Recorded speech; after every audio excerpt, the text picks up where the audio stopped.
Yo soy J. Elmes. Yo soy Tobal Opaso. Yo soy Macos. Yo soy Denise. La Biblioteca Queer es un proyecto autogestionado, levantado por personas que se convocaron en torno a asambleas, buscando de alguna manera el poder recopilar archivos maricas en distintos formatos. Normalmente una biblioteca puede ser pensada como un lugar de almacenamiento de libros, pero nosotros la abordamos desde un formato menos convencional. Eso es como nos gusta pensarlo como un refugio micropolítico, promiscuo y libre, en el cual recopilamos tanto libros, pero también publicaciones como fanzine, afiches, obras gráficas. Hemos ampliado también a formato de podcast, talleres, performance. Entonces se ha convertido en un proyecto mucho más híbrido de lo que en algún momento quizás fue pensado, también por la fuerza de las reuniones y de las contiendas que vayan surgiendo en el presente.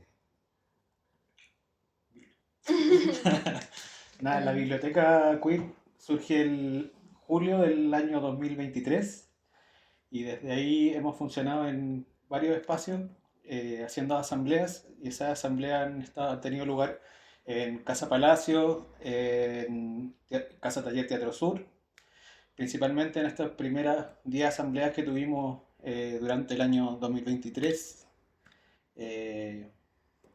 Eso, como pensando también en un espacio que pudiese convocar como a las comunidades LGBTQA+, y pensar también el archivo de una forma comunitaria, en torno a las publicaciones, y también pensar una biblioteca que fuera también quizás que se escapara un poco como de lo convencional de lo que podría ser una biblioteca, sino que también pensar otros formatos de mostrar, de almacenar, de activar también y de reunirse.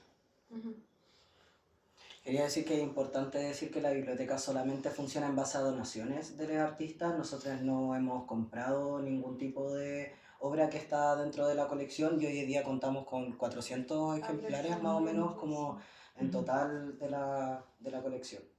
Sí. Eso como por una parte. Yo quería comentar igual que todas las personas que participamos lo hacemos de manera voluntaria, que venimos de diferentes partes de disciplinas, y que eso lo hace un proyecto interdisciplinario con muchas miradas, con muchas formas y metodologías que no estamos acostumbrados como a ver en otros espacios. Entonces como que al final está muy en construcción. O sea, en las asambleas trabajábamos a partir de cartulinas, donde era una lluvia de ideas, y luego esas ideas se iban ensamblando de alguna forma y construíamos lo que imaginábamos en conjunto. Como ahí formamos el primer coso que se expuso en el CCE, creo. ¿Y qué son los cosos? ¿Y qué son los cosos? No sé, tú eres equipo coso. Bueno, también una cosa importante en nuestro colectivo es que cuando habían requerimientos de, no sé, por ejemplo, activar o hacer una exposición, etcétera, nos dividíamos en grupos o en situaciones que eran, no sé, estaba el de equipo coso. Yo soy más desde ese lugar, por el lugar en donde me dedico, que es la arquitectura. Estaba archivo, ¿cierto? Y colecciones. Entonces, o sea, colecciones y activaciones. Activaciones, exacto. Y bueno, los cosos son monstruitos que construíamos a partir de un espacio común, un espacio comunitario y colectivo, y había que hacer, no sé, los dibujos, después conseguir los materiales, que al comienzo fueron con materiales como, no sé si reciclados, recogidos, como con un bajo costo, y eso se fue complejizando a partir también de la cantidad de colecciones, o sea, de objetos que íbamos teniendo, y los soportes también iban cambiando dependiendo del tamaño de las cosas que necesitábamos también mostrar, ¿no? Es que eso es algo, yo creo que es súper fundamental para la Biblia, que es como su vinculación con los distintos medios, como el estar constantemente en vinculación tanto como con los espacios, como viendo por dónde se puede mover, porque claro, podríamos generar esta colección para mantenerla archivada, pero para nosotros es tener que activarla para poder compartir esos conocimientos, esas publicaciones con el resto de la población. Entonces normalmente estamos buscando cómo poder activar eso, Y bueno, creo que también dentro de esa búsqueda es que hemos aprovechado oportunidades, sobre todo en museos, para poder exponer, cuestionándonos también cómo es que vamos a habitar esos espacios, porque son espacios súper dogmáticos para un colectivo que es un colectivo marica. Entonces, ver cómo nos relacionamos con esas instituciones, qué es lo que llevamos o cómo pensamos esas publicaciones. Entonces, claro, surge el equipo COSO como un espacio de almacenamiento de las publicaciones y de muestra de las publicaciones. Colecciones como un lugar donde se archivan esas publicaciones y se mantiene un orden de quiénes, cuántas copias tenemos, en qué estado están las copias, en qué momento fueron las donaciones y a qué categoría itinerante, porque nuestras categorías van mutando, pero a qué categoría es que pertenece en estos momentos para esa colección en particular. Y el equipo de mediaciones, que es el equipo que se preocupa de talleres o vinculaciones ya más directamente con centros, con las personas. Como esa fue la manera en la que hemos trabajado estos lugares. Entonces, claro, primeramente tuvimos esta conexión con el, ¿cómo se llama? ¿El Centro de Arte Alameda? No. Centro Cultural La Moneda.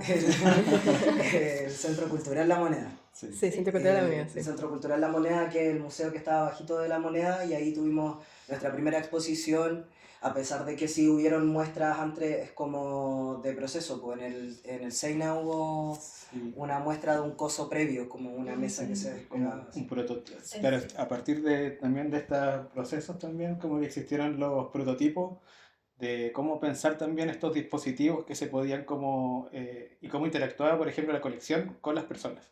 Entonces ahí surgieron estos prototipos de cómo mostrarse, que Equipo COSO fue fundamental para ese proceso también de construcción de estos primeros formatos de muestra. Y eso después nos llevó a crear como el coso definitivo o que se pensó para la muestra de revueltas gráficas, Multitudes para cambiar la vida, que fue el Centro Cultural La Moneda. Eso tuvo, claro, se pensó también de una manera de que la gente también se pudiera interiorizar y poder participar también de ese proceso de construcción que fue en el Centro Cultural Rogelia. Y ahí estuvimos desde febrero construyendo ese primer coso, que luego fue montado en marzo y expuesto hasta el mes de junio en el Centro Cultural. Paralelo a eso también tuvimos la suerte de estar en una residencia durante 10 meses en el Centro Cultural España, en donde también pudimos empezar a pensar las metodologías que estábamos empezando a construir y que fueron de manera muy espontánea también, creo. Como el hecho de crear como esa residencia nos permitió también fortalecer el proyecto y seguir como presentándolo a otros espacios, a través de talleres, a través de llamados a donaciones. Hicimos un par de convites maricas, que son instancias de socialización de la biblioteca queer. Y terminamos con una exposición de ese proceso de 10 meses. Donde hicimos un podcast. También, sí. Sí, ¿no? También dentro de esta misma residencia logramos sacar un podcast. Eso. Y la PERF. Y la PERF. Sí. También bueno, el colectivo también funciona desde, no como una biblioteca convencional, sino tratar de torcer esa idea de biblioteca. Entonces, es un proyecto en expansión muy libre, y en esa idea también como que han surgido otros formatos de mostrar un archivo, y ahí surge también la idea de hacer una perfo para lo que fue el Festival Desviaciones en Matucana 100. Hicimos la performance que tenía que ver con el bachillerato marica, que es otra de las metodologías que hemos ensayado, inventado, y que tenía relación con hacer una memoria sobre los crímenes y ataques de odio hacia personas LGBTQA más en Chile, y que tuvo muy buena recepción. Creo que eso también ha sido como otro de los formatos que hemos ensayado como colectivo. Sí. No, igual fue interesante el tema de la perfo, porque salió de un ejercicio, un juego que apareció como entre amigues acá en la biblioteca, que fue como este bachillerato marica. Entonces también darle una segunda vuelta a estos procesos creativos también es algo súper interesante, Y sobre todo también cuestionar la permanencia en lo que uno conoce como una biblioteca, porque eso es algo que tenemos que todo el rato también estamos viendo, ¿no? Ujú. Y bueno, después surgió la invitación al MASP, Más. ¿sí? Al MASPI, en Sao Paulo, en Brasil. Y chicos, Bueno, sí, esa invitación surge en agosto, mientras estábamos en esta residencia en el Centro Cultural España, y nos hacen una invitación a participar de lo que fue, de lo que está haciendo, en verdad, la exposición Historias LGBTQIA+, del MASPI, el Museo de Arte de Sao Paulo, que nos hacen la invitación a ser parte de uno de los ejes de la expo, en donde ahí tuvo una participación especial del curador André Mezquita, quien fue nuestro curador y quien nos invitó a esta expo a participar, y que nos llevó a parte del colectivo a poder ir a Sao Paulo y poder vincularnos también con el territorio, con otros colectivos y comunidades de allá, en donde pudimos hacer también talleres, encuentros y visitar también intercambios de experiencia, Infecciones. infecciones de todo tipo, en torno al quehacer del archivo y la memoria. Ajá.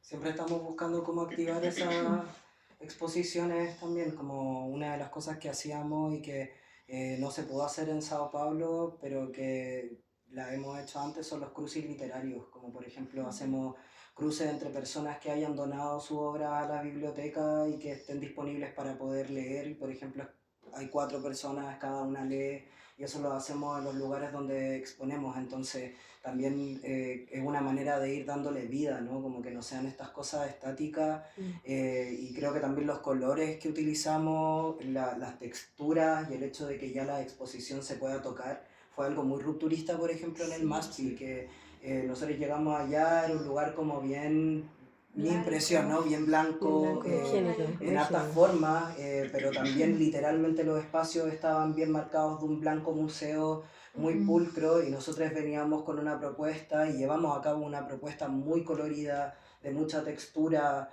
con un poco de saturación ante la cantidad de objetos, que era algo que, claro, rompía un poco con la dinámica de movimiento del resto de la exposición del museo. Sin embargo, creo que llamaba, y un poco la recepción que hemos recibido es que llama a bajar un poco la guardia ante el museo y poder tocar cosas, poder sentirse un poco más como contenido, que era lo que esta ya es nuestra tercera exposición, y algo que se ha repetido es precisamente eso, esta idea de como cuando nosotros estamos creando las exposiciones pensamos en un lugar donde la gente pueda detenerse a absorber los conocimientos que están dentro de la biblioteca, que pueda moverse libremente, que pueda alcanzarlos, tocarlo, olerlo, dejarlo en ese lugar, dejarlo en otro lugar, y explicarle un poco cómo son que hemos armado las categorías, porque acá cuando lo hicimos en la moneda, las categorías que ocupábamos eran otras a las que llevamos a MASPI. Entonces, como una colección que está en vida porque está recibiendo donaciones y información todo el tiempo, también se abre a pensarse otras maneras de distribuirse dentro de la misma. Como algo puede ser no solamente para compartir, sino que también puede ser algo que nos represente, por ejemplo, una ruptura, o algo que está inventado, o algo que tiene que ver con lo colectivo, que son son algunas de las palabras que hemos utilizado eh, como parte de nuestras categorías dentro de las exposiciones. Sí. Quería igual agregar eso, o sea, me tomo las palabras de Jota de que en la misma exposición detrás de nuestra curatoría estaba el museo en blanco y todo, con las exposiciones de artistas queer antiguos, y en verdad para mí también fue un sueño ser parte donde he estado estudiando artistas visuales queer muy antiguos y que pude ver los originales. Cortan eso, por favor. Y eso fue genial, o sea, poder ver los originales y también ser parte del montaje o de la puesta en escena del archivo, al mismo tiempo que en esos lugares, como que fue muy importante para nosotros como colectivo poder mostrarnos tal cuales somos, porque sí hubieron dudas de que quizás esto es demasiado para un museo, Sí, pero al mismo tiempo fue como, wow, hicimos esto en un museo y es súper valorable poder tocar, y el ruido, todo fue distinto. Y al mismo tiempo, como que no solo fue el museo en lo que trabajamos, como que tuvimos la posibilidad de poder conocer a otros archivos que también se estaban activando. Y eso fue muy enriquecedor porque lo mismo que decía Jota, que el archivo está creciendo todo el tiempo, o sea, pasamos, no sé, de 50 objetos a tener 400, entonces como que esos mismos problemas tenían estos archivos y ahí estábamos dialogando en las maneras en que se puede categorizar, como un poco resolviendo entre ambas colectivas, como porque son cosas que suceden y que nosotros como a pesar de nuestra educación o disciplina en la que estemos, como que no somos archivistas, no estudiamos archivística. Entonces inventamos maneras y colectivizamos con estos grupos de encontrar y inventar también formas de almacenar, categorizar y todo eso. Entonces fue muy lindo ese cruising de no solo instituciones, sino también colectivos que están también ahí arrendando sus espacios, siendo financiados por lo público, lo privado y así. Entonces fue una linda experiencia de aprendizaje de formas de trabajar. Sí, también como complementando a eso, como tuvimos otras experiencias más, por ejemplo, que conocimos a distintos espacios, entre ellos también está el Parquiño Gráfico, que es un colectivo de arte y como arte gráfico y de activistas también que funcionan a partir de la gráfica. Entonces eso también nos llenaba como de ganas de poder saber cómo se resolvían ciertas cosas, tanto políticas para las personas LGBTIQA+, desde la gráfica, desde el quehacer artístico, desde la producción y la calle también, porque estos colectivos también utilizan el espacio público como un lugar de disputa y que pensamos también que nosotros como colectivos, si bien hemos estado dentro de museos, no es el lugar donde únicamente estamos. Nosotros venimos desde otros lados que tiene que ver con el activismo también, con las artes visuales, con el cuestionar también nuestros rubros y lugares que habitamos. Entonces también era divertido o entretenido poder como reflejarse o espejearse también en otros colectivos que están haciendo lo mismo en otros territorios. También tuvimos, bueno, hicimos talleres también allá. Sí, hicimos unos talleres bien entretenidos. Hicimos uno con las personas del Museo de la Diversidad allí, que era muy interesante porque tenían como un museo en un metro, entonces era un museo enorme y abrieron ese día para que nosotros pudiéramos ir y observar. No pudimos observar la colección completa, pero sí hasta cierto punto.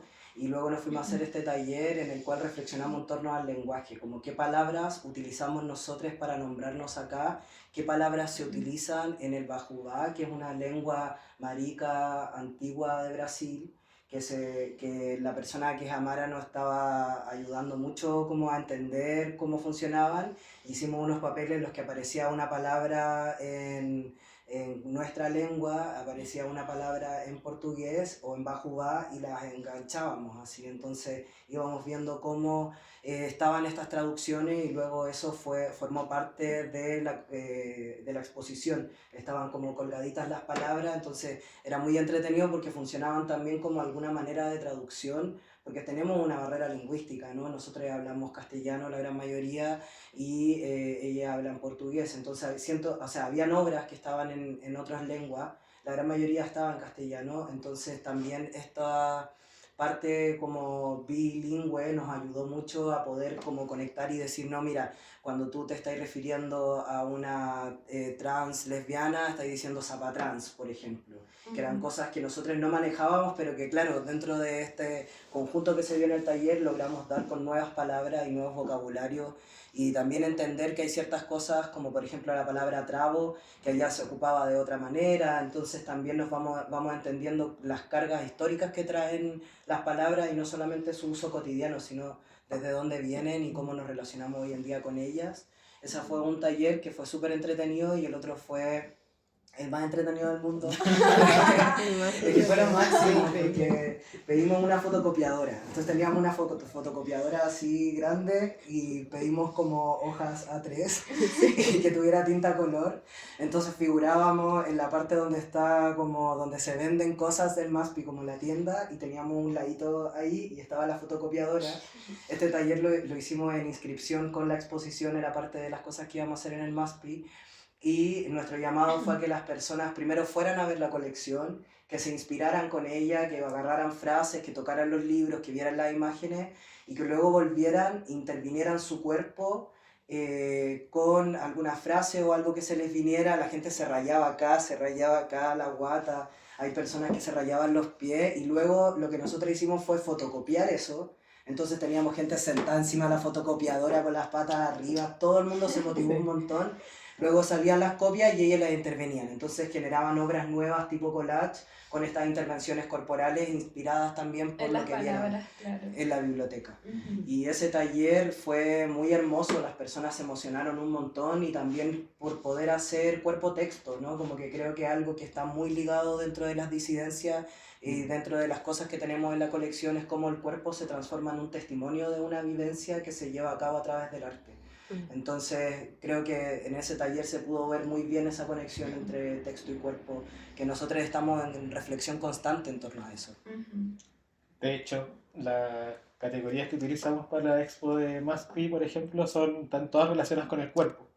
Hicimos 5 categorías y de esas 5 categorías son, por ejemplo, cuerpo protesta, cuerpo roto, cuerpo colectivo, cuerpo Inventado. erótico. cuerpo erótico y cuerpo inventado. Ujú.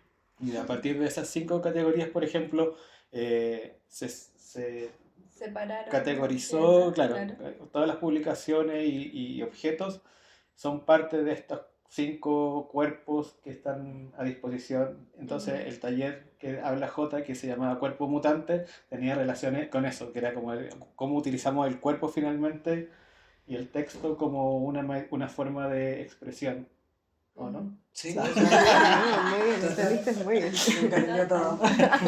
Sí. Sí. Sí. Y ahora tenemos un montón de donaciones en portugués, así que qué lindo va a ser volver con ese material y poder compartirlo acá. Sí. Sí. Yo con respecto a las donaciones igual quería decir que nosotros como biblioteca estamos en constante aprendizaje de cómo relacionarnos con este material, ¿no? Porque también está una cosa donde nosotros vamos a movernos, pero también está donde movemos el material que viene con nosotros. Entonces estamos aprendiendo formas de Ensayos. relacionarnos con los artistas, de poder encontrar formas para no pasar a llevar a las personas, sobre todo en torno de la relación con las instituciones, o cómo mantener nuestros catálogos, cómo enfrentarnos a cierto tipo de desafíos que son súper nuevos para nosotros, porque somos un colectivo que no lleva tanto tiempo. Entonces, o sea, en julio de este año cumplimos 2 años y hemos estado trabajando un montón en pos de generar estos archivos y generar estas instancias. Entonces, es súper importante, creo yo, que a pesar de que la Biblioteca Queer es un colectivo consolidado, nosotros nos sentimos como parte de un proyecto, estamos constantemente buscando abrir esos horizontes, tanto para nosotros como para los artistas que vienen con nosotros y que han confiado en el proyecto de la Biblioteca Queer de manera voluntaria, donando sus obras. Sí, al estar aquí nos estamos educando entre nosotros mismos, como que nuestros aprendizajes de cada área los compartimos acá y también es como, también estamos mostrando cosas, pero al mismo tiempo nosotros estamos aprendiendo de nosotros mismos. Y de estos viajes y de estos cruces con otros Exacto. colectivos. Exacto. Sí. Creo que también hay otra cosa que es importante, como si bien como le hemos contado como un poco como hemos estado en museos, el colectivo finalmente no surge con la necesidad de ser un colectivo de arte, sino que es un archivo. Y ese archivo se ha activado tanto en museos como en otros espacios. Y por lo mismo creo que esa forma de mostrarse no pierde el horizonte de ser un archivo que tiene objetos y esos objetos están a disposición para ser activados. Como esa activación yo creo que también es necesaria que se piense desde ese lado, sino que, o sea, no desde el lado de la activación de un objeto que tiene una carga, sí, tiene una autoría obviamente, pero es parte de un archivo, de una memoria que queremos que sea colectiva, queremos que la gente lo conozca. Entonces, como la forma en que se pueda llegar a mostrar muchas veces va a variar dependiendo del lugar donde estemos, de qué es lo que queramos mostrar, de cómo se va a mostrar también. Eso de repente puede traer como reflexiones compartidas o de repente diferencias. Y eso también es lo divertido, creo yo, de hacer un proyecto común y colectivo. Ajá. Sí. Bueno, eso, actualmente la Biblio está, bueno, recibiendo donaciones como siempre. No tenemos proyecto de exposición para este año que no sea terminar la exposición en el MASPI y estamos buscando lugar. Necesitamos lugar. Estamos Sí. lugar, sí. Así que es tú, persona que estás viendo este video. ¿Conoces algún lugar y quieres tener este colectivo de maricones? Pueden escribirnos Sí, y total. obviamente el colectivo sigue activando de manera autogestionada. Ujú. Somos un colectivo que le ponemos mucho cariño a lo que estamos haciendo y seguimos buscando formas de fugarnos a esta heterosis norma que nos propone el sistema. Y llevarnos a todos con nosotros.